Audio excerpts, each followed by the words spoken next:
જય શ્રી કૃષ્ણ મિત્રો, આજે છે અધિક માસનો 9મો દિવસ। તો આ વિડીયોમાં સાંભળશું અધિક માસ પુરુષોત્તમ માસની કથાનો અધ્યાય 9મો। તપોવનમાં દુર્વાસા મુનિનું આગમન। અધિક માસ પુરુષોત્તમ માસમાં નિત્ય ભગવાન પુરુષોત્તમ રાયની કથા મહાત્મ્ય સાંભળવાનો મહિમા છે। આપણે ભગવાનની પ્રસન્નતાને પ્રાપ્ત કરવા માટે, તેની કૃપાને પ્રાપ્ત કરવા માટે નિત્ય પ્રભુની પૂજા, પ્રાર્થના, સ્તુતિ, આજીજી અને કાલાવાલા કરીએ છીએ। કહેવાય છે કે જો પૂજા પાઠ ન થઈ શકે તો ભગવાનની કથા સાંભળવા માત્રથી જ ભગવાન પુરુષોત્તમ રાય પ્રસન્ન થાય છે। તેની કૃપા આપણા જીવનમાં હંમેશા વરસે છે। તો એવા પુરુષોત્તમ રાયની કૃપાને પ્રાપ્ત કરવા માટે આ વિડીયોમાં આપણે સાંભળશું અધિક માસનો અધ્યાય 9મો, તપોવનમાં દુર્વાસા ઋષિનું આગમન। જો આપને આ કથા પસંદ આવે તો વિડીયોને લાઇક, શેર, કોમેન્ટ કરી, ચેનલ પર નવા છો તો ચેનલ સબસ્ક્રાઈબ કરી બાજુમાં બેલ આઇકન પ્રેસ કરી દેજો। ધન્યવાદ। તો શરૂ કરીએ અધિક માસનો અધ્યાય 9મો। સુતજી કહે, શ્રી નારદજીએ નવાઈ પામી મેઘાવીની પુત્રીનું અદ્ભુત વૃત્તાંત શ્રી નારાયણને પૂછ્યું। એક દિવસ મેઘાવતી આશ્રમમાં સાફ સફાઈ કરી રહી હતી। ત્યાં આકસ્મિક મેઘાવતીના સદભાગ્યે કહો કે દુર્ભાગ્યે કહો, મહાક્રોધી અને ઉગ્ર તપસ્વી દુર્વાસા મુનિ આશ્રમ આગળ આવ્યા। દુર્વાસા મુનિઓમાં શ્રેષ્ઠ હતા। તેમની માતાનું નામ અનસૂયા હતું। તેઓ ઉગ્ર તપસ્વી હતા। બહુ આકરું તપ કરવાને લીધે તેમનો સ્વભાવ બહુ જ ક્રોધી બની ગયો હતો। એવા ક્રોધી કે સાધારણ બાબતમાં પણ તે શ્રાપ આપી દેતા।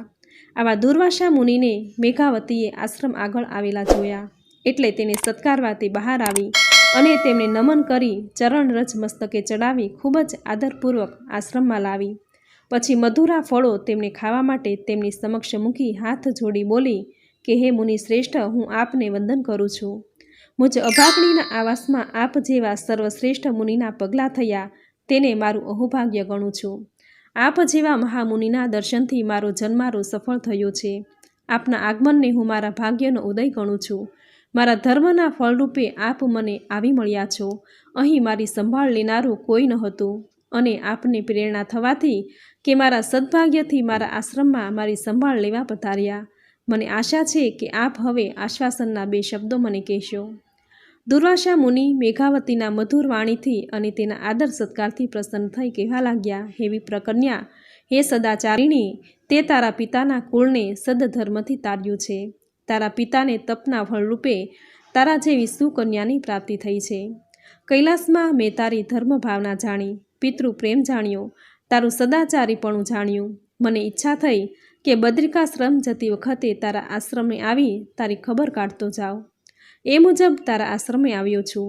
અહીં તારું સદાચરણ, ધર્મ ભાવના અને આદર સત્કારપણું જોઈ મને અતિ હર્ષ થયો છે।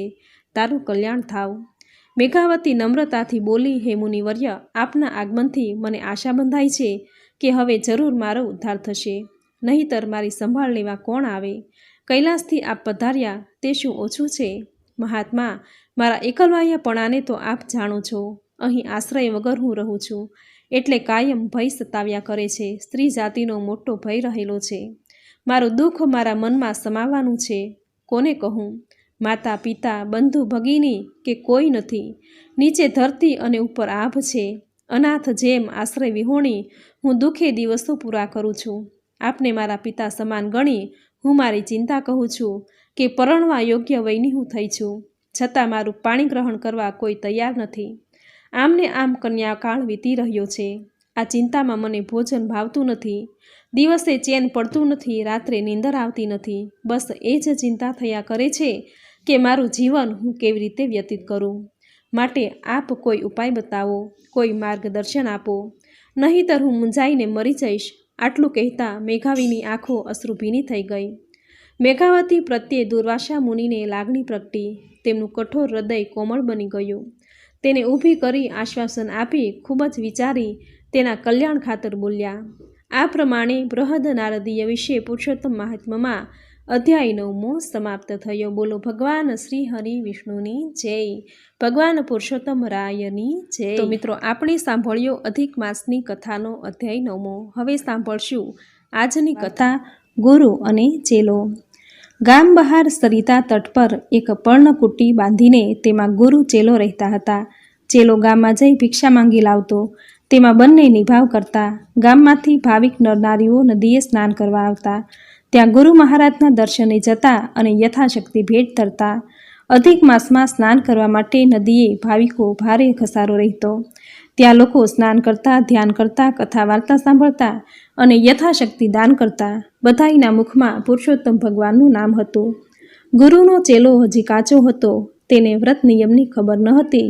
તેથી આ બધું જોઈ તેને અજાયબી થતી. તેણે ગુરુને સ્નાન દાન વિશે પૂછપરછ કરી તો ગુરુએ તેને પુરુષોત્તમ મહિમા સમજાવ્યો અને વ્રત વિધિ જણાવી. કહ્યું કે જે પૂર્ણ શ્રદ્ધાથી અધિક માસમાં પુરુષોત્તમ વ્રત કરે છે તેના પર ભગવાન પુરુષોત્તમ રાય કૃપાવંત થાય છે.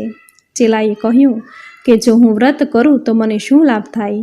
ગુરુ બોલ્યા, તને ભગવાન દર્શન આપે, તારા મનના સર્વે મનોરથ પૂરા કરે. ચેલાને ભગવાનના દર્શન કરવાની ઈચ્છા થઈ. બીજા દિવસથી તેણે પુરુષોત્તમ વ્રત આદર્યું અને અધિક માસ પૂરો થતાં વ્રતના ઉજવણા વખતે તેણે 15 બ્રાહ્મણોને જમાડવા રસોઈ કરવા માંડી. આ વખતે કેટલાક ભાવિક ભૂદેવો ગુરુજી પાસે શાસ્ત્રની ચર્ચા કરતા બેઠા હતા. તેવામાં કોઈ ભિક્ષુક પોતાનું પેટ કૂટતો અને ખાવાનું માંગતો ત્યાં આવી બૂમ મારવા લાગ્યો. તેના બૂમ બરાડાથી ચેલાએ તેની પાસે જઈ તેને ધૂતકારી કાઢ્યો અને તેનું ઉપરાણું લઈ ત્યાં બેઠેલા ભૂદેવો પણ તેને હાંકી કાઢવા દોડી આવ્યા. ચેલાએ અને ભૂદેવોએ ભિક્ષુકને લાકડી મારી મારીને દૂર તગેડી મૂક્યો.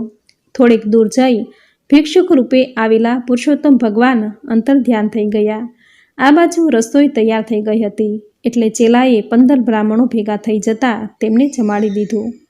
પરંતુ તે જમવા બેઠો નહીં. તેને વાત વાતમાં ગુરુજીએ કહ્યું હતું કે ઉજવણાના દિવસે બ્રાહ્મણોને જમ્યા પહેલાં કે પછી તને ભગવાન દર્શન દેશે અને ભગવાનના દર્શન કર્યા પછી જ જમવાનું. તેથી તે તો ભગવાનની રાહ જોતો ભૂખ્યો ને ભૂખ્યો બેસી રહ્યો. આખરે થાકીને તેણે ગુરુજીને કહ્યું કે ગુરુજી, ભગવાન મને ભૂલી ગયા લાગે છે, નહીંતર દર્શન દેવા આવ્યા વગર રહે જ નહીં. ગુરુજી બોલ્યા કે વત્સ, ભગવાન એવી ભૂલ કરે જ નહીં. તેમને ભક્તોનું ધ્યાન વધુ હોય છે. કદાચ તારી નજર સમક્ષ આવીને જતા પણ રહ્યા હોય. ચેલો બોલ્યો, અહીંયા તો પેલા ભિક્ષુક સિવાય કોઈ આવ્યું નથી. હું ક્યારનું ધ્યાન રાખીને બેઠો છું. ગુરુએ સમાધિ ચડાવીને જોયું તો ભિક્ષુકના રૂપે ભગવાન પુરુષોત્તમ રાય પોતે જ પધાર્યા હતા. ગુરુ બોલ્યા કે વત્સ, ભિખારીના રૂપમાં સ્વયં ભગવાન જ પધાર્યા હતા. તારું એટલું પુણ્ય કાચું કે તું આવેલી તકનો લાભ લઈ શક્યો નહીં. ચેલાએ કહ્યું કે ભગવાન કંઈ એવા ભિખારીના રૂપે આવતા હશે? મારા માન્યમાં તો આવતું નથી. ગુરુએ તરત જ પુરુષોત્તમ ભગવાનના જાપ શરૂ કર્યા. ચેલો પણ ગુરુના કહેવાથી પુરુષોત્તમ ભગવાનના જપ જપવા માંડ્યો. પ્રભુના નામની ધૂનથી કેટલી વારે પુરુષોત્તમ ભગવાન તેની સમક્ષ પ્રગટ થયા. ગુરુ ચેલાએ ભગવાનને નમસ્કાર કર્યા. ભગવાનના દેહ ઉપર હજુય મારના ચાઠા પડેલા હતા. તે ચેલાને બતાવી ગુરુએ કહ્યું કે જો તારા મારની નિશાની. ભિક્ષુકના સ્વરૂપે ભગવાન સ્વયં પોતે આવ્યા હતા. તે તેમને માર્યા. પુરુષોત્તમ ભગવાનનું જળ હળતું તેજ જોઈ ચેલો અંજાઈ ગયો. ચારે બાજુ પ્રકાશના પુંજ રેલાયા હતા.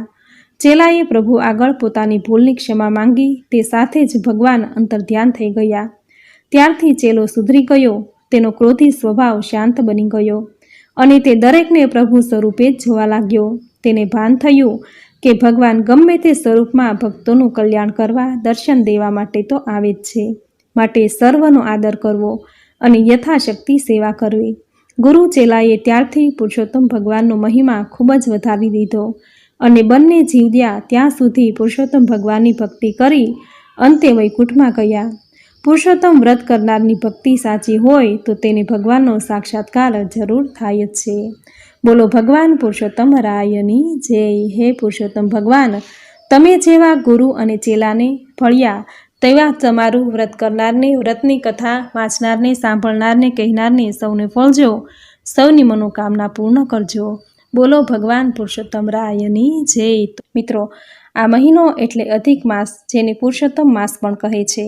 આ મહિનામાં નિત્ય એક અધ્યાય અને એક કથા સાંભળવાનો મહિમા છે તથા ભગવાન પુરુષોત્તમ રાયની પૂજા પાઠ કરી દાન પુણ્ય અને પવિત્ર નદી કે જળાશયમાં સ્નાન કરવાથી અક્ષય પુણ્યની પ્રાપ્તિ થાય છે. જે મનુષ્ય વ્રત, પૂજા કે ઉપવાસ કરી શકવા સમર્થ નથી તો તેમણે નિત્ય એક અધ્યાય અને પુરુષોત્તમ માસનું મહાત્મ્ય દર્શાવતી કથા વાર્તા જરૂર સાંભળવી જોઈએ.